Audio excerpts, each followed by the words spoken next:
Bonjour à tous, aujourd'hui on s'intéresse à un véhicule phénomène, encore une fois, une Dacia. Pourquoi phénomène? Parce que ce jogger qui va remplacer à la fois le break Logan MCV et le Logi, tous les deux, il faut le dire, pas très sexy, réussit le tour de force de proposer, alors tout d'abord un look assez sexy, je vous laisserai seul juge, mais surtout une habitabilité record dans la catégorie, tout ça pour un tarif inférieur à 15 000 € en prix de base. Quel est le secret pour arriver à tirer des prix aussi bas? On va essayer de le percer pendant cet essai. Dacia définit le jogger comme un mélange de break pour la longueur, de ludospace pour l'habitabilité, et puis de SUV pour le look. C'est vrai, regardez, qu'il a un petit look. Bon, c'est pas un Duster, mais avec une garde au sol qui fait 20 cm, on peut s'aventurer sur les petites routes, comme je l'ai fait pour grimper ici, en tout terrain, entre guillemets, au col de Vence. Le jogger, c'est un vrai caractère, avec pour commencer des feux avant qui s'inspirent de la Sandero, un capot nervuré comme elle. Eh bien, c'est normal, me direz-vous, puisque la voiture est bâtie sur la plateforme de la Sandero et reprend pratiquement la Sandero pour tout ce qui est la partie tiers avant jusqu'à la portière. Le jogger, c'est la plus grande de toutes les Dacia, 4,55 m de long et surtout un empattement géant de 2,90 m, ce qui permet de loger 5 passagers absolument sans problème. Il y a même une version, je vous ferai voir à la fin de ce sujet, qui offre 2 sièges supplémentaires, c'est-à-dire 7 places. Ça a de l'importance parce que ça permet de faire des économies et ça préserve le confort. Sur cette finition, on a des jantes en tôle, mais des jantes en tôle à 5 branches, avec en fait des enjoliveurs qui font ressembler la roue à une roue en aluminium. Et puis Dacia a été raisonnable en termes de pneumatiques. Toutes les voitures sont dotées de roues de 16 pouces avec un flanc assez haut et ça va préserver le confort.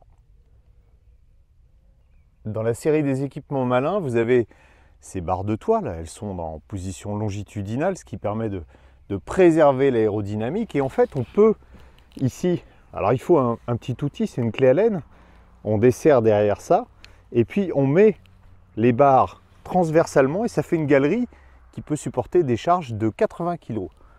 Le coffre, c'est réellement une soute de cargo. En version 5 places, on a 708 décimètres cubes. Vous remarquerez qu'on peut charger un vélo d'enfant ou une poussette sans la mettre latéralement, et si on rabat les sièges arrière 2 tiers, 1 tiers, on a jusqu'à 2098 litres de volume de chargement. C'est pratiquement un utilitaire. Je sais, il y en a qui vont dire, ils nous parlent de volume de coffre, mais les litres, les décimètres cubes, on ne sait pas à quoi ça correspond. Eh bien, voyez, tout ça, tout ce qui est sur ce mur, ça tient parfaitement dans le coffre du jogger et il reste encore beaucoup de place. C'est pour vous dire.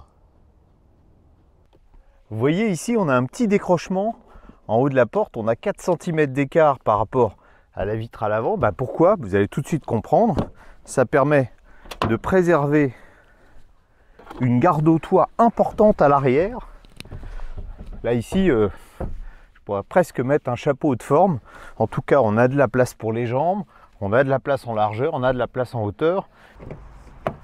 La force du jogger en version 7 places, c'est que les places arrière ne sont pas simplement des places d'appoint. Je vais vous le démontrer grâce à la hauteur de toit assez conséquente. Et un adulte est installé sans problème. Et puis si vous avez besoin de l'espace pour les bagages, les sièges se démontent. Ils ne pèsent en plus que 10 kg, donc facile à bouger. Au volant, on n'est pas mal installé non plus. Le volant, justement, est réglable sur tous les modèles en hauteur et en profondeur. Et puis, à partir du deuxième niveau de finition, on a le réglage en hauteur du siège et on est plutôt pas mal installé. Tenez, autre secret, la planche de bord ressemble à celle de la Sandero et c'est normal puisque c'est celle de la Sandero. Voilà, avec des matériaux qui ne sont pas luxueux, vous voyez, c'est des plastiques rigides, mais c'est plutôt bien construit. Et puis il y a une petite touche de tissu ici qui égaye quand même cet habitacle. Les compteurs sont ceux de la Sandero, classiques mais finalement plutôt pas mal et lisibles. On a quand même des touches sur le volant pour commander. Alors les aides à la conduite, je vais vous les détailler. Et puis ici, l'affichage central au milieu des compteurs. La radio ici. Notre modèle est équipé du système le plus évolué qui s'appelle en fait le MediaNav. C'est la navigation embarquée avec connectivité Wi-Fi sans fil, 6 haut-parleurs, 2 prises USB, mais de base, on peut déjà avoir sur ce jogger une installation très maligne. J'essaierai tout à l'heure de trouver un véhicule qui est équipé où vous pouvez mettre votre smartphone. Et puis, il y a une proposition intermédiaire qui est déjà pas mal, hein, qui s'appelle le Media Display, qui est avec 4 haut-parleurs, prise USB, écran tactile 8 pouces, donc dans la même position que celui-là. Le Media Control, donc l'équipement basique, qu'est-ce que c'est? C'est une invention simple, bête comme chou, super pratique. En fait, vous bloquez votre smartphone. Voilà, là, il ne peut absolument pas bouger. Vous l'avez juste devant le nez pour vous donner toutes les indications, GPS par exemple, tout ce que vous voulez. Climatisation en série ou en option, suivant les modèles. Sur le Note, c'est en série, climatisation manuelle. Et une boîte mécanique à 6 rapports. Il faudra attendre la version hybride, et oui, il y aura un hybride, pour avoir une boîte automatique. Il n'y en aura pas sur les 2 moteurs thermiques qui sont proposés. Pour les aides à la conduite, vous savez que maintenant c'est pris en compte par Euro NCAP. Et ces derniers temps, les voitures de la marque ont été plutôt mal notées. Donc celle-là, j'ai dit, rattrape un peu le coup. D'abord, on a 6 airbags et comme on a une nouvelle plateforme, on a tout un tas d'équipements de sécurité qui sont assez riches dès le niveau de base, avec par exemple un système de freinage automatique d'urgence, un détecteur d'angle mort, une aide au démarrage en côte, un limiteur de vitesse, l'allumage des feux automatiques. On peut aussi considérer que c'est de la sécurité. Je vous parlais tout à l'heure des secrets de Dacia. Le premier, vous l'avez compris, c'est qu'on reprend des plateformes existantes et puis des pièces de carrosserie qui peuvent être communes à plusieurs modèles de la gamme qui n'est d'ailleurs pas immense, et on reprend également des motorisations qui sont archi connues, même si sur ce jogger on aura un nouveau moteur 1 litre 110 chevaux, un TCE 110 chevaux. Pour ce qui nous concerne, on essaye la version Eco 100G, c'est-à-dire bicarburation et sans GPL. C'est également un 3 cylindres 1 litre qui développe 100 chevaux et donc il peut fonctionner soit au super, soit au GPL, carburant à 90 centimes en moyenne, plus écolo également. Et c'est vrai que ce moteur à injection indirecte est quand même doté d'un filtre à particules. Donc si vous voulez rouler propre et moins cher, c'est la version qu'il faudra choisir. Ceux qui ont déjà conduit une Sandero ne seront absolument pas dépaysés par ce jogger. On a les mêmes qualités. La première, c'est le confort de la voiture. Même avec des roues de 16 pouces, Dacia a su garder un flanc de pneumatique assez haut pour préserver le confort, avec des suspensions qui sont quand même assez souples. C'est la première qualité de l'auto. On a aussi un confort vibratoire qui est important et c'était pas gagné, hein. Ça c'est dû à la nouvelle plateforme. On aurait pu, avec un volume à l'intérieur comme ça, avoir tout un tas de bruits parasites. C'est pas du tout le cas. Et puis on mesurera tout à l'heure le niveau sonore, mais pour le moment sur une chaussée qui est pas très lisse, c'est pas trop bruyant. La mécanique se fait entendre quand on la sollicite un peu plus, mais rien de catastrophique.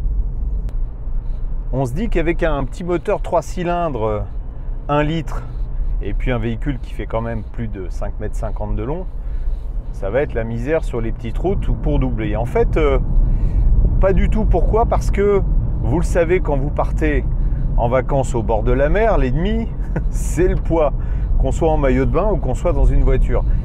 Et en fait, ce jogger, grâce à la plateforme qui est reprise de la Sandero, maîtrise parfaitement son poids. On est à moins, pour cette version, on est à moins de 1250 kg et on a un moteur qui développe, alors 100 chevaux quand on est au GPL, c'est assez amusant parce qu'il est plus puissant au GPL, 100 chevaux, 170 Nm de couple quand on est au GPL et simplement 91 chevaux et 160 Nm quand on est à l'essence. Donc on a plutôt intérêt à rouler au GPL qu'à l'essence. Mais tout ça pour dire quoi? Que lorsque j'accélère, vous voyez, bon, le moteur est un peu sonore, mais finalement, pour doubler, les reprises seront pas trop mauvaises et les accélérations n'ont rien d'extraordinaire, mais c'est correct. Pour vous donner un chiffre, 0 à 100, 13 secondes 5, pour un véhicule à caractère familial, c'est suffisant. C'est assez sensible hein, la différence de puissance et de couple entre l'essence et le GPL. Déjà la sonorité du moteur n'est pas tout à fait la même. Et puis vous voyez là ça grimpe. Le moteur a un peu plus de mal à prendre des tours. Ça reprend aussi un peu moins bien à l'essence. On passe de l'essence au GPL avec le petit bouton qui est là. Si on cherche la petite bête, dans les défauts, on va trouver la commande de boîte qui a un maniement pas très fluide et vous le voyez, des battements un peu longs et des verrouillages assez fermes. Donc on se dit chouette, ça serait bien d'avoir une boîte automatique. Malheureusement, ça ne sera pas prévu, comme je vous l'ai dit, sur les versions purement thermiques. Il faudra attendre l'hybride pour avoir un système de commande automatique. La bonne surprise, c'est ça, c'est que malgré un confort qui est quand même très bon, on a un véhicule, alors je ne vais pas dire précis, mais la tenue de route, les changements d'appui se font sans que la voiture se vautre. La direction a quand même beaucoup progressé par rapport au premier modèle Dacia. Aujourd'hui, on a plus de remontée d'informations. Vous voyez, changement d'appui, hop. La voiture se balade pas trop, c'est dû évidemment au poids contenu. Là, on va arriver dans une zone avec encore un peu plus de virages. Et vous allez voir, le freinage mériterait peut-être un tout petit peu plus de mordant. Et puis là, malgré donc les pneus à flanc haut, vous avez vu dans l'épingle, ça ne s'avachit pas du tout, c'est une bonne surprise. Pour affiner mon propos sur la tenue de route, on vient d'attaquer la descente et là on roule un peu plus vite et c'est pas à la limite, mais on ressent là cette fois un élargissement de la trajectoire quand on arrive dans les courbes. Vous allez voir, vous voyez, on est un petit peu embarqué. En fait, c'est lié sans doute aux pneumatiques dont le flanc est haut et qui, cette fois, à grande vitesse, elle ne le faisait pas quand on roulait moins vite, enfin à grande vitesse, tout est relatif, enfin, on est à 80 km/h, donc le flanc du pneumatique qui se couche, et c'est ça qui donne l'impression d'élargir un peu plus, vous voyez. Rien de catastrophique, je vous rassure. Aujourd'hui, c'est un peu particulier, on n'a pas pu faire de mesure de niveau sonore à 110 km/h sur l'autoroute, parce qu'on a pris pratiquement que de la petite route, et de la petite route montagneuse, voilà. On n'aura pas non plus de mesure de la consommation réelle de la voiture, consommation moyenne. Vous voyez, là on a affiché 10,6 litres de GPL. Je pense qu'on peut descendre beaucoup. La consommation normalisée, c'est 7,7 litres. On ne le fera pas, mais à mon avis, on peut tabler sur 9 litres environ. On a un réservoir de GPL qui fait 48 litres, plus un réservoir d'essence qui fait 50 litres. Dacia dit 1000 km d'autonomie. Bon, honnêtement, on n'aura pas 1000 km d'autonomie, mais ça veut dire qu'avec les 48 litres du réservoir, on pourra quand même faire 500 km au GPL. Un carburant, il doit être à 91 centimes en ce moment, mais ça bouge toutes les semaines. Donc c'est de toute façon bien plus rentable que l'essence et on arrive à des coûts kilométriques à peu près équivalents au diesel.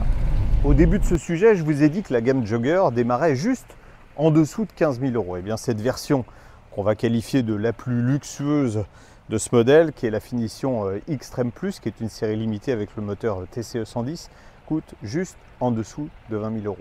Entre les deux, on avait notre modèle d'essai, donc bicarburation essence GPL, 5 places, vendu 16 700 €. C'est pas compliqué.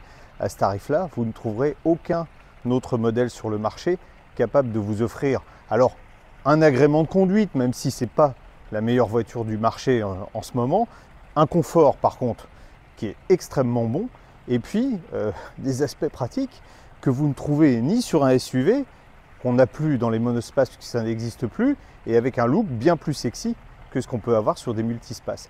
C'est donc encore, même si je ne vous ai pas livré tous les secrets de Dacia, parce qu'ils en conservent certains, ça reste encore un des véhicules les plus étonnants du marché et on peut lui prédire un très beau succès.